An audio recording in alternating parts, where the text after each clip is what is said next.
Hi friends, ಎಲ್ಲರೂ ಹೇಗಿದ್ದೀರಾ?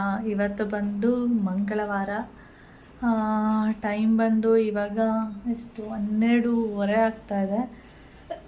ಇವಾಗ ವಿಡಿಯೋನ ಸ್ಟಾರ್ಟ್ ಮಾಡಿದ್ದೀನಿ. ವಿಡಿಯೋ ಇವತ್ತು ಬೇಡ ಅಂದ್ಕೊಂಡೆ, ಆದರೂ ಇವತ್ತು ವಿಡಿಯೋ ಈಗ ಸ್ಟಾರ್ಟ್ ಮಾಡಿದ್ದೀನಿ. ವಿಡಿಯೋ ಹೆಂಗೆ ಹೋಗುತ್ತೆ ಏನೋ ಗೊತ್ತಿಲ್ಲ, ವಿಡಿಯೋ ಹೆಂಗೆ ಕರ್ಕೊಂಡು ಹೋಗುತ್ತೆ ನನ್ನ ಆ ಥರ ಆ ಕಡೆಗೆ ಹೋಗ್ತೀನಿ. ಓಕೆ, ಇವಾಗ ಕೆಲಸ ಎಲ್ಲ ಮುಗೀತು ನೋಡಿ. ಇವಾಗ ಜಸ್ಟು ಮನೆಯೆಲ್ಲ ಒರೆಸಿ ಎಲ್ಲ ನೀಟಾಯಿತು ಅಂದ್ಕೊಳ್ತಿರ್ತೀನಿ. ಇವತ್ತು ಒರೆಸಿಲ್ಲ ಅಂದ್ರೆ ಆಗುತ್ತೆ ಅಂತೇಳಿ, ಆದರೆ ಏನೋ ಒಂಥರ ಸಮಾಧಾನ ಆಗೋಲ್ಲ ಮನಸ್ಸಿಗೆ. ಹಾಗೆ ನಾಮಿ ಇಲ್ಲಿ ಮಲ್ಕೊಂಡಿದ್ದಾಳೆ. ನಾಮಿನ ನಿನ್ನೆ ಏನು ಮಾಡಿದೆ ಅಂದರೆ, ಸ್ವಲ್ಪ ಹೊತ್ತು ಡೋರು ಮತ್ತು ವಿಂಡೋ ಎಲ್ಲ ಕ್ಲೋಸ್ ಮಾಡಿಬಿಟ್ಟಿದ್ದೆ. ಯಾಕೆಂದರೆ ಅದು ಬರೋದು ಬೇಡ, ಎಲ್ಲರೂ ಹೊಟ್ಟೋಗ್ಲಿ ಅಂತೇಳಿ. ಮತ್ತು ಅಷ್ಟು ಬೇಜಾರಾಗ್ಬಿಟ್ಟಿತ್ತು ನನಗೆ. ನೋಡಿದ್ರೆ ಎಲ್ಲೂ ಹೋಗಲ್ಲ ಅದು. ಇಲ್ಲೇ ಕಿಟಕಿ ಹತ್ರನೇ ಈ ಜಾಗ ಏನಿದೆ, ಇಲ್ಲೇ ಮಲ್ಕೊಂಡಿದ್ದೆ. ನನಗೆ ಆಮೇಲೆ ಪಾಪ ಅನ್ನಿಸ್ಬಿಡ್ತು. ಆಮೇಲೆ ಹೋಗ್ಬಿಟ್ಟು ಡೋರೆಲ್ಲ ತೆಗೆದೆ. ನಾವು ಮೋನ್ಮಮ್ಮ ಹೇಳ್ತಾಯಿದ್ರು, ಅದೇನಾದರೂ ಹೋಗೋದಾಗಿದ್ದರೆ, ಇವಾಗ ನಾವು ಊರಿಗೆ ಹೋಗಿದ್ವಲ್ಲ 3 ದಿನ, ಆ ಟೈಮಲ್ಲೇ ಅದು ಎಲ್ಲಾದರೂ ಬೇರೆ ಕಡೆ ಹೊಟ್ಟೋಗ್ಬಿಡ್ತಾಯಿತ್ತು. ಅದೆಲ್ಲೂ ಹೋಗಲ್ಲ, ಇಲ್ಲೇ ಇರುತ್ತೆ ಅಂತ ಹೇಳ್ತಾಯಿದ್ರು. ಆಮೇಲೆ ನಾನು ನೋಡಿದೆ ಏನು ಮಾಡುತ್ತೆ, ಸ್ವಲ್ಪ ಹೊತ್ತು ತೆಗಿಬಾರ್ದು ಅಂತ. ಏನು ಮಾಡಲ್ಲ, ಇಲ್ಲಿ ಮಲ್ಕೊಂಡಿರುತ್ತೆ ಕಿಟಕಿ ಹತ್ರ, ಇಲ್ಲಾಂದರೆ ಕೆಳಗಡೆ ಡೋರ್ ಹತ್ರ ಮಲ್ಕೊಂಡಿರುತ್ತೆ ಅಷ್ಟೇ. ಆವಾಗ ನೋಡ್ಬಿಟ್ಟು ನನಗೆ ಸಖತ್ ಬೇಜಾರಾಗ್ಬಿಟ್ಟು ಬಿಡು ಅಂದ್ಬಿಟ್ಟು ಆಮೇಲೆ ಹೋಗಿ ಡೋರೆಲ್ಲ ತೆಗೆದಿದ್ದು. ಇವಾಗ ನೋಡಿ ಅಲ್ಲೇ ಇದ್ದಾಳೆ ನೋಡಿ. ಇವಾಗ ಎಲ್ಲ ಕೆಲಸ ಬೇಗ ಮುಗಿಸ್ಬೇಕು ಅಂತ ಅಂದ್ಕೊಂಡೆ, ಆದರೆ ಮುಗ್ಸೋಕ್ಕಾಗಿಲ್ಲ. 12:30 ಆಗೋಯ್ತು. ಇವಾಗ ಅಲ್ಲಿರೋ ಬಟ್ಟೆಗಳಲ್ಲಿ ಒಂದು 1/4 ಭಾಗ ಬಟ್ಟೆನಾದರೂ ಐರನ್ ಮಾಡಲೇಬೇಕು ಅಂತ ಡಿಸೈಡ್ ಮಾಡ್ಕೊಂಡಿದ್ದೀನಿ. ಮಿಷಿನಲ್ಲಿ ಬಟ್ಟೆ ಓಡ್ತಾ ಇದೆ. ಇನ್ನೊಂದು 1/4 ಗಂಟೆ 20 ನಿಮಿಷ ಅದು ಕೂಡ ಆಗುತ್ತೆ. ಅದನ್ನು ತೊಗೊಂಡೋಗಿ ಒಣಗಾಕೋದು. ಇನ್ನು ಮತ್ತೆ ಮಧ್ಯಾಹ್ನ ಮಾಮೂಲಿ ಅಡುಗೆ ಮಾಡು, ತಿನ್ನು, ಬೇಯಿಸೋದೇ ಆಗುತ್ತೆ. ಮ್ಯಾಟೇ ಹಾಕಿಲ್ಲ, ಮನೆಯೆಲ್ಲ ಒರೆಸ್ದೆ, ಮರ್ತೇ ಹೋಗುತ್ತೆ. ಓಕೆ, ಹಾಗೆ ಇವತ್ತು ನಿನ್ನೆ ಈ ಬೆಡ್ಶೀಟೆಲ್ಲ ಏನೂ ಚೇಂಜ್ ಮಾಡಿಲ್ಲ, ಏಕೆಂದರೆ ಯಾಕೋ ಇಂಟ್ರೆಸ್ಟ್ ಬರಲಿಲ್ಲ. ನೆಕ್ಸ್ಟ್ ವಾರ ಚೇಂಜ್ ಮಾಡ್ಕೊಂಡ್ರೆ ಆಯಿತು ಅಂದ್ಬಿಟ್ಟು ನಾನು ಹಾಗೆ ಸುಮ್ಮನೆ ಆದೆ. ಇವಾಗ ಐರನ್ ಮಾಡೋಣ. ಐರನ್ ಮಾಡಿದರೆ ಒಂದು 4-5 ಬಟ್ಟೆನಾದರೂ ಐರನ್ ಮಾಡೋಣ ಅಂದ್ಕೊಂಡಿದ್ದೀನಿ. ಇಲ್ಲಿ ನೋಡಿ ನನ್ನ ಬಟ್ಟೆಗಳು, ಇದು ಫುಲ್ಲು ನನ್ನ ಬಟ್ಟೆಗಳೇ. ನನಗೆ ಫುಲ್ಲು ಕನ್ಫ್ಯೂಸ್ ಆಗ್ತೈತೆ, ಎಷ್ಟೊಂದು ಬಟ್ಟೆಗಳಿದೆ ನನ್ನ ಹತ್ರ ಅಂತೇಳಿ. ಎಕ್ಸ್ಟ್ರಾ ಒಂದೊಂದು ಆ್ಯಡ್ ಆಗ್ತಾಯಿದೆ. ಅದಕ್ಕೆ ಒಂದಷ್ಟು ಬಟ್ಟೆಗಳನ್ನ ಬೀಸಾಕೋಣ ಅಂತ ಅಂದ್ಕೊಂಡಿದ್ದೀನಿ. ಅಂದರೆ ತುಂಬ ದಿನ ಆಗಿದೆ ಅಲ್ವಾ. ಆಮೇಲೆ ಒಂದೊಂದು ಬಟ್ಟೆಗಳು ಈ ಥರ ಟೀ ಶರ್ಟ್ಗಳೆಲ್ಲ ಏನಾಗಿರುತ್ತೆ ಅಂದರೆ, ಈ ಬನೀನ್ಗಳೆಲ್ಲ ನೋಡಿದ್ದೀರ, ಒಂಥರ ಡಾಟ್ ಥರ ಓಲಾಗಿರುತ್ತಲ್ಲ, ಸೇಮ್ ಆ ಥರ ಟೀ ಶರ್ಟ್ಗಳು ಆ ಥರ ಆಗಿದೆ. ಅದಕ್ಕೆ ಇನ್ನೊಂದು ಅಂದರೆ ಒಟ್ಟಿಗೆ ಚೇಂಜ್ ಮಾಡೋದು ಬೇಡ. ನೋಡಿ ಇಷ್ಟು ಬಟ್ಟೆ ಇದೆ, ಇದೆಲ್ಲ ಡೈಲಿ ವೇರ್ ಯೂಸ್ ಮಾಡುವಂಥದ್ದು. ಅಂದರೆ ಇಷ್ಟು ಬಟ್ಟೆಗಳು, ಇದೆಲ್ಲ ಎಲ್ಲರೂ ಹೋಗಿರ್ತೀನಿ, 1-2 ಸರಿ ಯೂಸ್ ಮಾಡಿರ್ತೀನಿ, ಅದಕ್ಕೆ ಇಲ್ಲಿ ಇಟ್ಕೊಂಡಿದ್ದೀನಿ ಅಷ್ಟೇ. ಅದಕ್ಕೆ ಒಟ್ಟಿಗೆ ಚೇಂಜ್ ಮಾಡೋದು ಬೇಡ, ಕಷ್ಟ ಆಗುತ್ತೆ ಅವಾಗ. ಒಂದೊಂದೇ ಯಾವ್ದು ನನಗೆ ಬೇಡ ಅಂತ ಅನ್ನಿಸ್ತಾ ಇರುತ್ತೆ. ಅಷ್ಟು ಬಟ್ಟೆಗಳನ್ನ ನೋಡಿ, ಎಷ್ಟು ಬಟ್ಟೆಗಳುಂಟು. ನನಗೆ ಆಶ್ಚರ್ಯ ಆಗುತ್ತೆ, ಇಷ್ಟೊಂದು ಬಟ್ಟೆ ಯೂಸ್ ಮಾಡ್ತೀನಾ ಅಂತೇಳಿ. ಅಷ್ಟು ಬಟ್ಟೆಗಳನ್ನ, ಒಂದೊಂದೇ ಬಟ್ಟೆಗಳನ್ನ ಚೇಂಜ್ ಮಾಡ್ತಾ ಹೋಗೋಣ, ಅಂದರೆ ಬಿಸಾಕ್ಬಿಡೋಣ. ಮತ್ತು ಆ ಪ್ಲೇಸಿಗೆ ಹೊಸ ಬಟ್ಟೆಗಳು ಬರ್ತಾ ಇರುತ್ತೆ. ನೋಡೋಣ ಹೆಂಗಾಗುತ್ತೆ. ಇವಾಗ ಸದ್ಯಕ್ಕಂತೂ ಬಿಸಾಕಲ್ಲ, ಇನ್ನೊಂದು ಸ್ವಲ್ಪ ದಿನ ಹೋಗಲಿ, ಒಂದೊಂದೇ ತೆಗ್ದಾಕೋಣ. ಓಕೆ ಫ್ರೆಂಡ್ಸ್, ಹಾಗೆ ನಾನು ಇವಾಗ ಇವಳನ್ನ ಓಡಿಸಿ ನಾನು ಐರನ್ ಮಾಡಬೇಕಿಲ್ಲ ಅಂದರೆ ಐರನ್ ಮಾಡೋಕ್ಕಾಗಲ್ಲ. ಗೋಮ ಇವಾಗ ಅಲ್ಮಲ್ಗ ನೀನು. ಅಯ್ಯಪ್ಪ ಅಕ್ಷಿ ಮಾಡ್ತಿದ್ದಲ್ಲ ಅವಳು. 1 2 3 4 5 ಇಷ್ಟು ಮಾಡೋಣ ಅಂದ್ಕೊಂಡಿದ್ದೀನಿ. ಇದಿಷ್ಟು ಹಾಗೆ ತುಂಬಿಸಿರ್ತೀನಿ. ನಾವೇನಂದ್ರೆ ಅಲ್ಲೇನು ಬಟ್ಟೆಗಳ ಅಲ್ಲೇ ಐರನ್ ಮಾಡಿಕೊಂಡ್ರೆ ಚೆನ್ನಾಗಿರುತ್ತೆ. ಒಂದು ಬಟ್ಟೆ 2 ಬಟ್ಟೆಗೆ ಯಾರು ಕೂತ್ಕೊಂಡು ಐರನ್ ಮಾಡ್ತಾರೆ? ಒಂದು 4-5 ಆದಮೇಲೆ ಐರನ್ ಮಾಡೋಣ ಅನಿಸುತ್ತೆ. ಆಮೇಲೆ ನೋಡಿದ್ರೆ 4-5 ಆಯ್ತಾ ಆಗಿ ಒಂದು ಬ್ಯಾಗ್ ಫುಲ್ ಆಗ್ಬಿಟ್ಟಿರುತ್ತೆ ಹಂಗೆ. ಇಲ್ವಾ ಇಲ್ಲಿ ಇಲ್ಲಿ ನೋಡಿ ನಾಮಿ ನೋಡಿ ನಾಮಿ ಅಲ್ಲಿ ಮಲ್ಕ ನೀವು ಅಲ್ಲಿದ್ದೆ ನೋಡಿ ನೀನು ಬಟ್ಟೆ ಐರನ್ ಮಾಡಬೇಕು ಇವಾಗ ಆಯಿತಾ. ರಾಣಿ ಥರ ಒಬ್ಬಳೆ ಮಲ್ಕೋತಲ್ಲ ಇಡೀ ಸೋಫಾ ಮತ್ತು ದಿವಾನ್ ಮೇಲೆ ಕೌಶಿ ಇದ್ದಿದ್ರೆ ಕೌಶಿ ಮಲ್ಕೋತಿದ್ದ, ಕೌಶಿ ಪಕ್ಕ ಅದು ಹೋಗಿ ಮಲ್ಕೋತಿತ್ತು. ಇವಾಗ ಅವನಿಲ್ವಲ್ಲ, ಇವಳು ಒಬ್ಬಳೆ ಫುಲ್ಲು ಹೆಂಗಂದ್ರೆ ಹಂಗೆ ಮಲಗಿರ್ತಾಳೆ ಸುಂದರಿ. ನಿನ್ನೆ ಏನು ಮಾಡಿದೆ ಗೊತ್ತಾ, ಎಲ್ಲ ಹೆಣ್ಣು ಬೆಕ್ಕುಗಳೇನಿದೆ ಅದನ್ನು ಓಡಿಸ್ಬಿಟ್ಟೆ, 3 ಕೂಡ ಹೆಣ್ಣು ಬೇಕು, ಅದು ಓಡಿಸ್ಬಿಟ್ಟೆ. ಹಾಗೆ ಇನ್ನೊಂದು ವಿಷಯ ಹೇಳಬೇಕಿತ್ತು, ಮೆಡ್ಡ ಬೇಕಿದೆಯಲ್ಲ ಅದು ಬಂದಿತ್ತು ನಿನ್ನೆ ಬೆಳಿಗ್ಗೆ ಬಂದು ಸ್ವಲ್ಪ ಹೊತ್ತಿದ್ದು ಹೋಯ್ತು. ಅವಾಗ ಅಂದ್ಕೊಂಡೆ ನಾನು ಇದೇ ಹಾಕಿದೆ ಅಂತ ಅನ್ನಿಸ್ತಾ ಇತ್ತು, ನೀನು ಬೇರೆ ಬಂದಿದ್ಯಾ ಅಂತ ಅನ್ನಿಸ್ತಾ ಇತ್ತು, ಯಾಕೆಂದರೆ ಅದು ಗಂಡು ಬೇಕು, ಇದು 3 ಹೆಣ್ಬೇಕು, ಟೋಟಲ್ 5 ಬೆಕ್ಕು. ಆ 3 ಹೆಣ್ಬೆಕ್ಕನ್ನ ಓಡಿಸ್ಬಿಟ್ಟು ವಿಂಡೋನ ಸ್ವಲ್ಪ ಓಪನ್ ಮಾಡಿದ್ನಲ್ಲ, ಇದನ್ನು ಕರ್ಕೊಂಡೋಗಿ ಒಂದು 7:30 ಮೋನ್ ಮಾಮ ಬರ್ತಲ್ಲ 7:30 8 ಗಂಟೆ ಅವಾಗ ಕರ್ಕೊಂಡೋಗ್ಬಿಟ್ಟು ಕೆಳಗಡೆ ಬಿಟ್ಟರೆ ಇದು ಹೋಗಿ ಟಾಯ್ಲೆಟ್ ಎಲ್ಲ ಮಾಡಿ ಬರುತ್ತೆ. ಟಾಯ್ಲೆಟ್ ಎಲ್ಲ ಮಾಡಿ ಬಂದಮೇಲೆ ನಾನೇನು ಮಾಡಿದೆ, ಇನ್ನು ರಾತ್ರಿ ಮತ್ತೆ ಮಧ್ಯರಾತ್ರಿ ಏನು ಹೋಗಲ್ಲ, ತುಂಬ ರೇರು ಮಧ್ಯರಾತ್ರಿ ಎಲ್ಲ ಹೋಗೋದು ಟಾಯ್ಲೆಟಿಗೆ. ಅದಕ್ಕೆ ವಿಂಡೋ ಎಲ್ಲ ಇನ್ಮೇಲೆ ಎಲ್ಲ ಬೇಕು ಓಡಿಸ್ಬಿಡೋದು, ಇದೊಂದನ್ನು ಮಾತ್ರ ಬಿಟ್ಕೊಳ್ಳೋದು. ನಾಮ ಬೆಕ್ಕನ ಒಳಗಡೆ ಬಿಟ್ಟು ಅದು ಅಟ್ಯಾಕ್ ಮಾಡೋದು ಇದೊಂದ್ರ ಮೇಲೆ ಅಲ್ವಾ, ಅದರಿಂದ ಇದೊಂದು ಬಿಟ್ಬಿಟ್ಟು ಲಾಕ್ ಮಾಡಿಬಿಡೋಣ ವಿಂಡೋ ಅಂಥೇಳಿ ಇವಾಗ ಆ ಥರ ಮಾಡ್ತಾಯಿದ್ದೀನಿ ನಿನ್ನೆಯಿಂದ. ನೋಡೋಣ. ಓಕೆ ಫ್ರೆಂಡ್ಸ್, ನಾನು ಇವಾಗ ಐರನ್ ಮಾಡ್ತೀನಿ, ಆಮೇಲೆ ವೀಡಿಯೋನ ಕಂಟಿನ್ಯೂ ಮಾಡ್ತೀನಿ. ಬೆಕ್ಕೇನು ಗೊತ್ತಾ, ನಾವೆಲ್ಲೇ ಹೋದ್ರೂ ಒಂದೆರಡು ದಿನ 3 ದಿನ ಎಲ್ಲ ಇಲ್ಲ ಅಂದ್ರೂ ಅದು ಎಲ್ಲೂ ಹೋಗಲ್ಲ, ಇಲ್ಲೇ ನಮಗೋಸ್ಕರನೇ ವೆಯ್ಟ್ ಮಾಡ್ತಾ ಇರುತ್ತೆ. ಅದಕ್ಕೆ ನಾವು ಹೋದ್ರೂ ಅದು ಹೋಗಲ್ಲ, ನಮ್ಮನ್ನು ಬಿಟ್ಟು ಇಲ್ಲೇ ಇರುತ್ತೆ.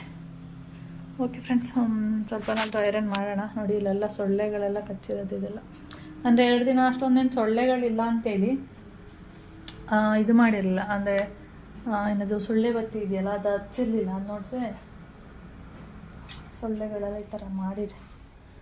ಓಕೆ, ಟೆರೆಸ್ ಮೇಲೆ ಹಾಗೆ ಬಟ್ಟೆ ಒಣಗಾಕೋದಿಕ್ಕೆ ಅಂತೇಳಿ ಬಂದಿದ್ದೆ.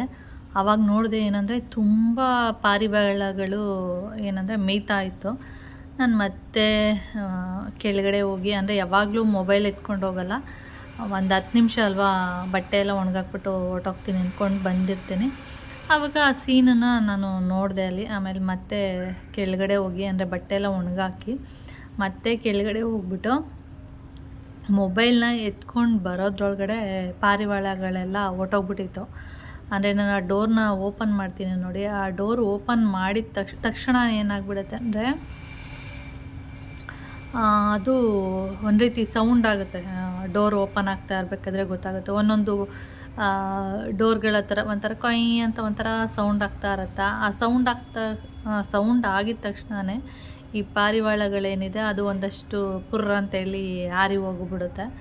ಆಮೇಲೆ ನನಗೆ ಒಂದು 3 ಪಾರಿವಾಳ ಇತ್ತು ಅಷ್ಟೇ, ಅದನ್ನು ನಾನಿಲ್ಲಿ ಕ್ಯಾಪ್ಚರ್ ಮಾಡ್ತಾಯಿದ್ದೀನಿ ಅಷ್ಟೇ.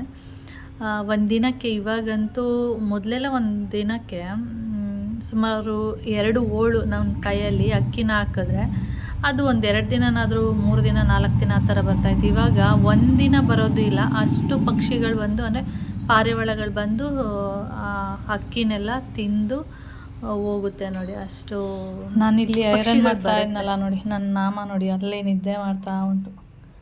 ಇನ್ನೂ ಒಂದು ಇಷ್ಟು ಬಟ್ಟೆಗಳಿದೆ, ಪ್ಯಾಂಟ್ ಇದೆ, ಇನ್ನೂ ಶರ್ಟ್ಗಳು ಕೆಳಗಡೆ ಇನ್ನೂ ಇದೆ. ಸುಮಾರು ಒಂದು 6-7 ಶರ್ಟ್ ಅಷ್ಟೇ ಐರನ್ ಮಾಡಿದ್ದು. ನೋಡೋಣ, ಸಾಯಂಕಾಲ ಹಾಗೆ ಫ್ರೀ ಆದರೆ ಇನ್ನೊಂದಷ್ಟು ಮಾಡಿಟ್ಬಿಡ್ತೀನಿ.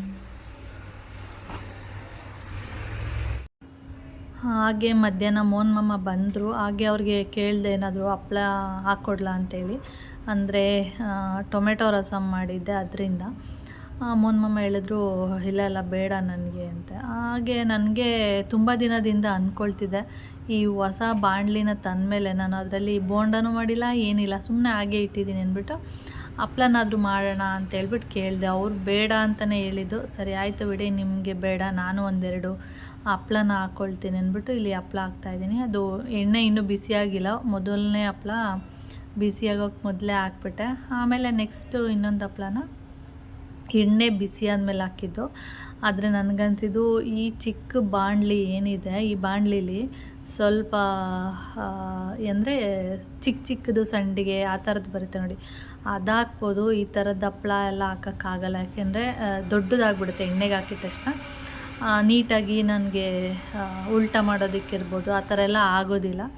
ಆವಾಗ ಅನ್ನಿಸ್ತು ನನಗೆ ಈ ಬಾಣಲಿ ಏನಿದ್ರು ಬೋಂಡ ಬಜ್ಜಿ ಪಕೋಡ ಅಷ್ಟು ಮಾತ್ರ ಮಾಡ್ಕೋಬೋದು. ಹಪ್ಳ ಸಂಡಿಗೆ ಎಲ್ಲ ಹಾಕಬೇಕು ಅಂದರೆ ನಾನು ಇನ್ನೊಂದು ಬಾಣಲಿ ಇದೆ ನೋಡಿ, ಅದರಲ್ಲೇ ಹಾಕಬೇಕು ಅಂತ ಆಮೇಲೆ ಗೊತ್ತಾಗಿದ್ದು. ಆಮೇಲೆ ಸರಿ ಆಯಿತು ಅಂದ್ಬಿಟ್ಟು 2 ಹಪ್ಳ ಹಾಕಿದ್ದು. ಮೋನ್ಮಮ್ಮ ತಿಂದಿಲ್ಲ, ನಾನು ಮಾತ್ರ ರಸಮ್ ಜೊತೆ ಹಪ್ಳನ ತಿಂದೆ. ಒಂದು ಸ್ವಲ್ಪ ಚೆನ್ನಾಗಿರುತ್ತೆ ಅಂತೇಳಿ 2 ಹಪ್ಳ ಹಾಕ್ಕೊಂಡಿದ್ದೆ ಅಷ್ಟೇ. ಟೈಮ್ ಬಂದು ಇವಾಗ 4:15 ಆಗ್ತಾಯಿದೆ. ಹಾಗೆ ಮೋನ್ಮಮ್ಮ ಆಫೀಸಿಗೆ ಹೋದ್ಮೇಲೆ ಊಟ ಮಾಡಿಕೊಂಡು ಹಾಗೆ ಸೋಫಾ ಮೇಲೆ ಮಲ್ಕೊಂಡಿದ್ದೆ. ಇವಾಗ ಎದ್ದು ಅಂದರೆ ಈ ಬಿಸಿಲಿಗೋದಕ್ಕೂ ಮಧ್ಯಾಹ್ನ ಟೈಮು ಸ್ನಾನ ಮಾಡೋಕ್ಕೆ ಒಂಥರ ಅನಿಸುತ್ತೆ, ಸೆಕೆ ಆಗ್ತಾ ಇರುತ್ತೆ. ಬೆಚ್ಚಗಿರೋ ನೀರಲ್ಲಿ ಸ್ನಾನ ಮಾಡಬೇಕಷ್ಟೆ. ಹಾಗೆ ಸ್ವಲ್ಪ ಹೊತ್ತು ಮಲಗಿದ್ದು ಎದ್ದಿರೋದು, ಕಣ್ಗಳು ನೋಡಿದರೆ ಗೊತ್ತಾಗುತ್ತೆ. ಮಲಗಿರೋದನ್ನು ಸುಮ್ಮನೆ ಒಂದು 10 ನಿಮಿಷ ಅನಿಸುತ್ತೆ ಅಷ್ಟೇ, ಮಲ್ಕೊಂಡಿದ್ದೆ ಅಷ್ಟೆ. ಹಾಗೆ ಇದು ಬಂದು ಕಾಣಿಸ್ತಾ ಇರಲ್ಲ ನನಗೆ, ನೋಡಿ ಕಾಣಿಸ್ತಾ ಇದೆಯಾ ಇವಾಗ. ಇದು ಬಂದು ಹುಣಸೆ ಹಣ್ಣಿನ ರಸ.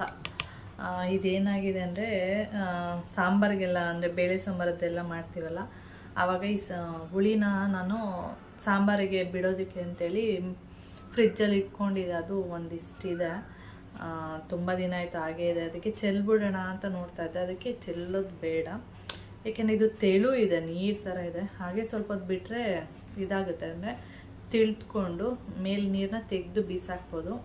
ಆ ಥರ ಎಲ್ಲ ಏನು ಅವಶ್ಯಕತೆ ಇಲ್ಲ. ನಾನು ಇದನ್ನು ಇವಾಗ ಸ್ನಾನಕ್ಕೆ ತೊಗೊಂಡೋಗ್ತೀನಿ. ಇದಕ್ಕೆ ಕಡಲೆ ಹಿಟ್ಟನ್ನ ಮಿಕ್ಸ್ ಮಾಡಿ ಸ್ನಾನ ಮಾಡೋಕ್ಕೆ ಯೂಸ್ ಮಾಡ್ಕೊತೀನಿ. ಓಕೆ. ಹಾಗೆ ಈ ನೀರೇನಿದೆ ಇದು ಬಂದು ಗಟ್ಟಿ ಇದ್ದರೆ ಇನ್ನೂ ಚೆನ್ನಾಗಿರುತ್ತೆ, ಆದರೆ ಇದು ತೆಳು ಇದೆ ಅಷ್ಟೇ.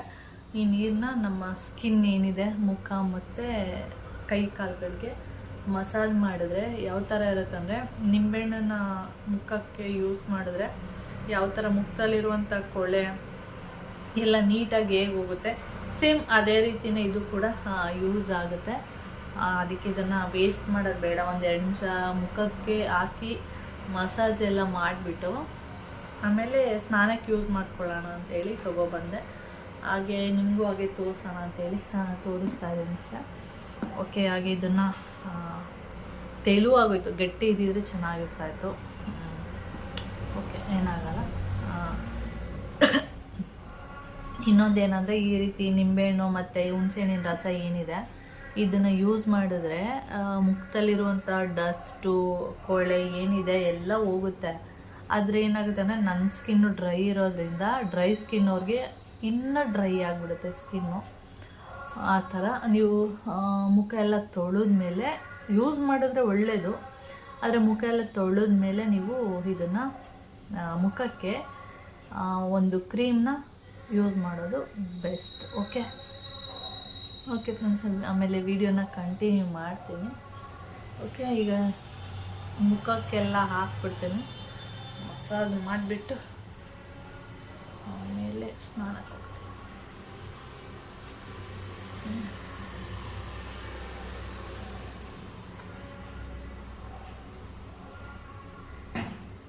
ಕೈಗಳಿಗೂ ಅಷ್ಟೇ ನೀಟಾಗಿ ಹಚ್ಕೊಳ್ಳಿ. ಇವು ಕಪ್ಪಗಿರುತ್ತಲ್ಲ, ಇದೆಲ್ಲ ನೀಟಾಗಿ ಹೋಗುತ್ತೆ. ಈ ಪ್ಲೇಸಿಗೆ ನಿಂಬೆಹಣ್ಣಿಂದು ಸಿಪ್ಪೆ ತೊಗೊಂಡು ಅವಾಗ ಮಸಾಜ್ ಮಾಡ್ತಾರೆ, ಅವಾಗ ನೀಟಾಗುತ್ತೆ. ಕಪ್ಪಗಿರೋದೆಲ್ಲ ಹೋಗುತ್ತೆ. ಹಿಂಗೆ ಇಟ್ಕೊಂಡ್ರೆ ಜಾಸ್ತಿ ಕಪ್ಪು ಕಾಣಿಸುತ್ತೆ, ಸ್ವಲ್ಪ ಈಗ ಬಿಟ್ಟರೆ ಅಷ್ಟು ಡಾರ್ಕ್ ಅನಿಸಲ್ಲ ಅದು. ಓಕೆ, ಇವಾಗೇನು ಡ್ರೈ ಆಗಬೇಕಂತ ವೆಯ್ಟ್ ಮಾಡೋ ಅವಶ್ಯಕತೆನೇ ಇಲ್ಲ, ಯಾಕೆಂದರೆ ಬಿಸಿಲಿಗೆ ಬೇಗ ಡ್ರೈ ಆಗಿ ಹೋಗುತ್ತೆ. ಓಕೆ ಫ್ರೆಂಡ್ಸ್, ಆಮೇಲೆ ವಿಡಿಯೋನ ಕಂಟಿನ್ಯೂ ಮಾಡ್ತೀನಿ. ಓಕೆ ಫ್ರೆಂಡ್ಸ್, ಹಾಗೆ ಸ್ನಾನ ಮಾಡಿ ಪೂಜೆ ಎಲ್ಲ ಮಾಡಿ ಬಂದೆ. ಹಾಗೆ ಈ ವಿಡಿಯೋನೂ ಕೂಡ ಇಲ್ಲಿಗೆ ಎಂಡ್ ಮಾಡೋಣ ಅಂತೇಳಿ. ಟೈಮ್ ಬಂದು 6 ಗಂಟೆ 10 ನಿಮಿಷ ಆಗ್ತಾಯಿದೆ. ಆದರೂ ಏನು ಶೆಕೆ ಹಿಡಿತಾ ಇದೆ ಅಂದರೆ ತುಂಬ ಶೆಕೆ. ಹಾಗೆ ಪೂಜೆ ಕೂಡ ಆಯಿತು. ಪೂಜೆ ಎಲ್ಲ ಮಾಡಿಬಿಟ್ಟು ಬ್ಲಾಕ್ ಟೀಗೂ ಕೂಡ ಇಟ್ಟಿದ್ದೀನಿ. ಹಾಗೆ ಇಲ್ಲಿ ನೋಡ್ತಾ ಇರ್ಬೋದು, ಅಲ್ಲಿ ಗಲೀಜು ಮಾಡಿದೆ ನೋಡಿ. ಈ ಥರ ಹೊಗೆಗೂಡು ಆ ಥರ ಏನಾದರೂ ಇದ್ದರೆ ನಿಮ್ಮ ಮನೇಲಿ ಏನಾದರೂ ಕ್ವಾರ್ಟರ್ಸಲ್ಲಿ ಇರುತ್ತೆ ಈ ಥರ ಇದ್ದರೆ ಈ ಥರ ಪಾತ್ರೆ ಏನಾದರೂ ಇಟ್ಟರೆ ನೀಟಾಗಿ ಮುಚ್ಚಿಡಿ. ಅದಕ್ಕೆ ನಾನು ತುಂಬ ಸರಿ ಹೇಳಿದ್ದೀನಿ, ಈ ಕಡೆ ಸೈಡು ಜಾಸ್ತಿ ನಾನು ಏನು ಅಡುಗೆ ಮಾಡೋಕ್ಕೆ ಹೋಗಲ್ಲ, ಜಾಸ್ತಿ ಈ ಕಡೆ ಸೈಡೇ ಮಾಡುವಂಥದ್ದು. ನೋಡಿ ಈ ಥರ ನಾವು ಇಲ್ದೇದಾಗ ಏನೋ ಮಾಡ್ತಾ ಇರ್ತೀವಿ, ಓಪನ್ ಬಿಟ್ಬಿಟ್ಟು ಹಾಗೆ ಹೊರಗಡೆ ಬಂದಿರ್ತೀವಿ, ಆ ಥರ ಬಿದ್ದರೆ ಅದೇ ವಿಷ ಆಗೋದು, ಮತ್ತು ಫುಡ್ ಪಾಯ್ಸನು ಇದೆ, ಇದರಿಂದನೇ ಫುಡ್ ಪಾಯ್ಸನ್ ಎಲ್ಲ ಆಗ್ತಾ ಇರುತ್ತೆ. ಅದರಿಂದ ಆದಷ್ಟು ಹುಷಾರಾಗಿ ನೋಡ್ಕೊಳ್ಳಿ. ಆ ಥರ ಏನಾದ್ರು ಇದ್ದರೆ ನೀಟಾಗಿ ಪ್ಲೇಟೆಲ್ಲ ಮುಚ್ಚಿಡಿ. ಓಕೆ ಫ್ರೆಂಡ್ಸ್, ಹಾಗೆ ಬ್ಲ್ಯಾಕ್ ಟೀ ಮಾಡ್ತಾಯಿದ್ದೀನಿ. ಏನೋ ಶುಗರ್ ಇದೆಯಲ್ಲ, ಮೊನ್ನೆ ಡಿಮಾರ್ಟಲ್ಲಿ ತಂದೆ ನೋಡಿ, ಆ ಶುಗರು ಸ್ವಲ್ಪ ಕೂಡ ಸ್ವೀಟ್ ಇಲ್ಲ. ಎಷ್ಟು ನಾನು ಬ್ಲ್ಯಾಕ್ ಟೀಗೆ 1 ಸ್ಪೂನ್ ಹಾಕ್ತಾಯಿದ್ದೆ. ಬ್ಲ್ಯಾಕ್ ಟೀ ಸ್ವಲ್ಪ ಮಕ್ರವಾಗಿರುತ್ತಲ್ಲ, ಅದರಿಂದ ಸ್ವಲ್ಪ 1 ಸ್ಪೂನ್ ಮೇಲೆ ಒಂದು ಸ್ವಲ್ಪ ಹಾಕ್ತಾಯಿದ್ದೆ ಅಷ್ಟೇ. ಇವಾಗ 1.5 ಸ್ಪೂನ್ ಹಾಕಿದ್ರೂ ಅದು ಅಷ್ಟೊಂದು ಸ್ವೀಟೇ ಇಲ್ಲ. ಸಕ್ಕರೆಗೂ ಏನೆಲ್ಲ ಕೆಮಿಕಲ್ ಹಾಕ್ತಾರಲ್ವ, ಅದರಿಂದ. ಓಕೆ ಫ್ರೆಂಡ್ಸ್, ನಾವು ತಿನ್ನೋದೆಲ್ಲ ಕೆಮಿಕಲ್ಲೇ. ಇದೊಂದು ಸಕ್ಕರೆ ಬೆಲ್ಲ ಅಂತೇನಿಲ್ಲ, ಎಲ್ಲ ಕೆಮಿಕಲ್ಲೇ. ನೋಡೋದು ಮಾತ್ರ ಈಗ ಏನದು ಬಟಾಣಿ ಒಂದೊಂದೇ ಬರ್ತಾಯಿದೆ, ಆಮೇಲೆ ಫುಡ್ ಕಲರು ಆ ಥರ ಒಂದೊಂದೇ ಬರ್ತಾಯಿದೆ, ಎಲ್ಲನೂ ಕೆಮಿಕಲ್ಲೇ.